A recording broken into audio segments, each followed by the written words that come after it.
민선 7기가 출범한 지도 이제 100일이 넘었습니다.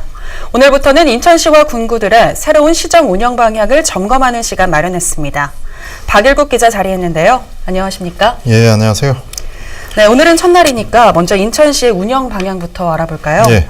박남춘 시장이 138가지 주요 시정을 직접 발표했어요. 예. 어떤 내용들이 있나요?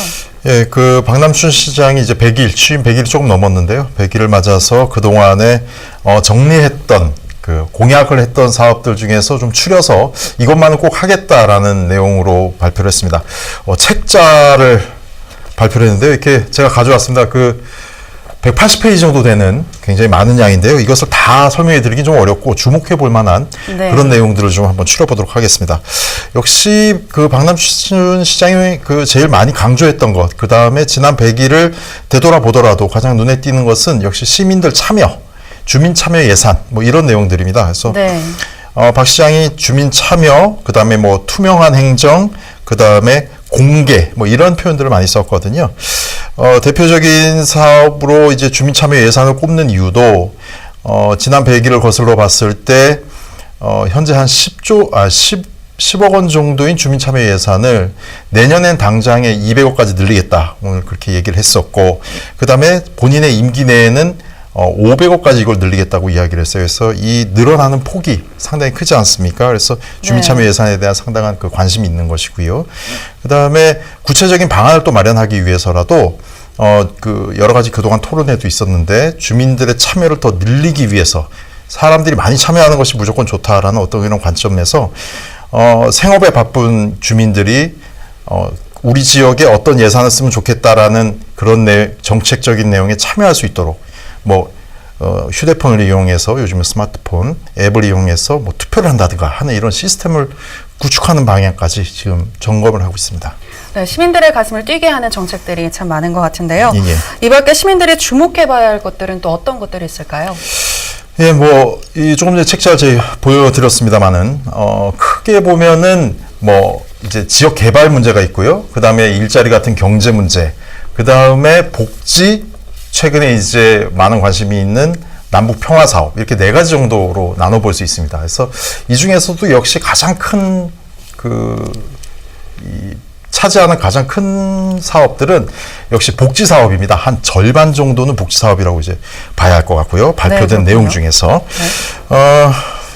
이 사업비가, 한 16조 정도 든다고 지금 이제 예상이 돼 있습니다. 그 중에서 아까 이영구 기자 기사에서도 언급이 좀 잠깐 됐던데, 임기 내에는 한 9조 정도 들어가고, 그 다음에 그 중에서 인천시의 비용으로 한 1조 7천억 정도 이제 들어가는 것으로 지금 산정이 돼 있습니다. 역시 이 중에서, 가장 시민들이 관심을 가질 만한 것은 역시 원도심의 도시 재생을 어떻게 할 것인가 하는 문제인데요. 10월 중에 시장의 발언을 토대로 봤을 때는 한 25일 정도 앞뒤로 어느 정도쯤에 아마 발표를 할 것 같은데요. 데크를 어디에 얼마큼 깔겠다까지 이야기하겠다. 이런 이야기까지 했거든요. 그래서 상당히 구체적인 방법이 나올 것으로 보이기 때문에 중구, 동구, 이 원도심 쪽에 사시는 분들은 한번 관심을 가져보실 만 하고요. 그 다음에 또 관심이 높은 것이 이제 일자리 문제죠. 일자리 문제와 관련해서는 어떤 언급을 했냐 하면 박 시장이 언급한 것은 중소기업의 미스매칭. 그러니까, 중소기업들은 사람 구직난이 있다고 그러고, 사람 구인난이 있다고 하고, 또 젊은이들은 중소기업을 안 가려고 하고, 이런 이제 미스매칭 문제가 있지 않습니까? 이 문제를 해결하기 위해서, 최소한 인천 지역 내에 있는 중소기업, 그 다음에 공단들, 여기에, 근무 여건을 좀 개선해 보겠다. 이런 이야기를 했습니다. 상당히 주목해 볼 만한 내용인 것 같고요. 그 다음에 청년 일자리와 관련해서는 청년 창업을 유도하기 위해서 모태펀드라고 하죠. 청년들이 창업을 했을 때 거기에 이제 자금을 투자를 할 수 있는 모태펀드를 적극적으로 한번 좀 도입해 보는 것에 대해서 긍정적으로 이야기를 했기 때문에 앞으로 이 부분도 한번 관심을 가져볼 그런 사안인 것 같습니다. 네, 그렇군요. 또 매립지라든지 아니면 경의고속도로 통행료라든지 시민들의 관심이 높은 현안들에 대해선 어떤 내용들이 있었나요?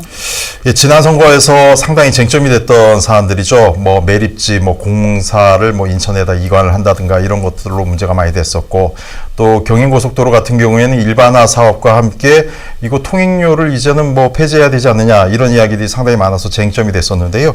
먼저 매립지부터 놓고 보면 박 시장의 언급은 매립지가 언제 중단될 것이냐라는 질문에 대해서 지금 현재 매립하고 있는 공구의 매립이 끝나면 중단하는 것이다라고 간단하게 언급은 했는데요. 네. 더 문제가 되는 것은 역시 대체 매립지. 이 매립을 이곳에서 매립을 더 이상 못하게 중단을 한다면 어디다가 매립할 것인가에 대한 내용이 내년쯤엔 이제 나올 것으로 보입니다. 그래서 네.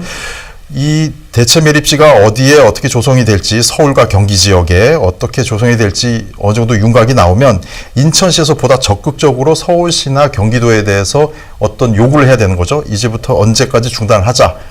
서울과 경기가 언제부터는 쓰레기를 자체 처리할 수 있는 방안을 내놔라. 이런 협상을 해야 할 것이고, 이런 점에 있어서는 조금 더 인천시가 지금부터라도 이 문제에 어떻게 대처할지 로드맵이라도 내놔야 한다. 이런 이제 이야기들이 있습니다. 그 다음에 경인고속도로와 관련해서는 이제 통행료 이제 폐지 문제가 있었는데요. 과거 이제 선거 기간 중에는 통행료 폐지에 상당히 긍정적이었지만 역시 도로공사의 재정 문제나 그 다음에 회계 처리 문제 때문에 어렵다라는 이런 이야기들이 그동안 굉장히 많았거든요. 그래서 지역에서 논란이 있었던 내용이고, 그 다음에 일반화되는 구간을 어떻게 개발하고 일반화 공사를 어떻게 처리할지 막대한 재원이 들어간 이 사업에 대해서 인천시가 어떤 그 방침을 가지고 이 문제에 접근할 것인지에 대해서도 앞으로는 좀 이제 구체적인 내용을 좀 내놔야 한다라는 그런 지적들이 많습니다. 시민사회단체들이 민선 7기 100일을 맞아서 여러 가지 토론회들도 했었는데요. 네. 그 토론회 안에서도 이제는 너무 공약들을 이렇게 쭉 깔아놓지 말고 경중을 좀 가려서 좀 집중할 필요가 있고, 인천시의 민선 7기가 어떤 색깔을 가지고 있는지 시민들에게 좀 보여줄 필요가 있다. 이런 의견들이 많았는데요. 직접 한번 들어보시겠습니다. 우선순위보다는 선거 때 공약을 했었던 것, 그리고 인천시에 필요한 것들을 다 나열하듯이 지금 아직은 그런 또 분명한 색깔을 좀 드러내고 있지는 못하는 것 같습니다. 경중이나 우선순위를 판단하기 힘들어서 시민들은 혼란스러울 수밖에 없고, 민선 7기 초기 운영서부터 삐걱거리고 문제가 되지 않을까라고 하는 우려가 됩니다. 네. 우선순위를 정해야 한다는 그런 이야기였던 것 같습니다. 예. 마지막으로 간단하게 시의회 상황을 한번 볼까요? 예. 민주당의 의석을 거의 다 휩쓸었기 때문에 자 역할을 하겠냐라는 그런 예. 의문이 있었는데 어떻게 보십니까? 제대로 견제하겠느냐 이런 걱정들을 많이 하셨죠. 네. 지난 100일을 한번 거슬러서 봤을 때 가장 눈에 띄었던 이슈는 역시 무상교복 문제. 이 무상교복 문제와 그 다음에 인천시 산하기관의 문제점들을 조사하는 특위를 구성하겠다. 이런 이야기들이 상당히 많았거든요. 이것들은 어떻게 보면 그동안 인천시가 했어야 할 어떤 역할들을 인천시 의회가 나서서 진행하고 있다는 그런 인상을 좀 비추기도 했습니다. 하지만 의원들의 수준이 그 지난 의회들보다는 평균적으로 점점 높아지고 있다. 이런 평가들이 많고요.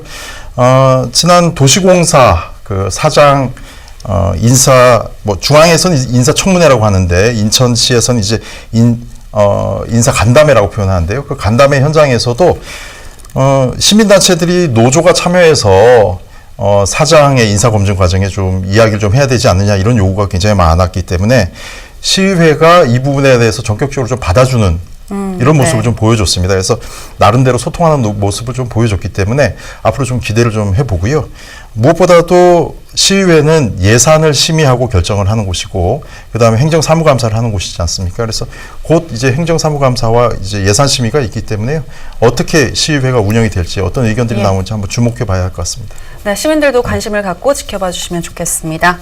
오늘 말씀 고맙습니다. 예.